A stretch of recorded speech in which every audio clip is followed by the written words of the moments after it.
जितने भी कैंडिडेट है वो प्रेस कॉन्फ्रेंस करते हैं कि ये मैंडेट तो पीटीआई को मिला है, हम नहीं जीते।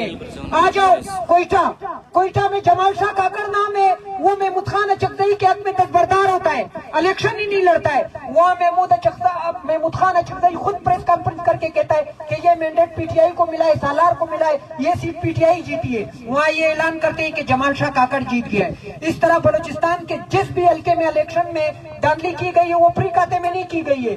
मेरे हल्के पे 50 करोड़ रुपए आईएसआई ने लिए, मेरे हल्के पे 50 करोड़ एफसी के कर्नल मेजर जितने लोग हैं इन्होंने लिए। ये सिर्फ एक हल्के की बात है कि एक एमएनए से इन्होंने 1 अरब रुपए लिए। तो हिसाब लगाओ पाकिस्तान में कितने हल्के हैं, सूबाई कितने हल्के हैं। ये जो हमारे अरनाई को ज़ियारत से अलग किया गया ना, ये किसी की ताकत नहीं थी। ये 50 करोड़ रुपए किसी ने दिए थे, अरनाई को ज़ियारत से अलग कर दिया।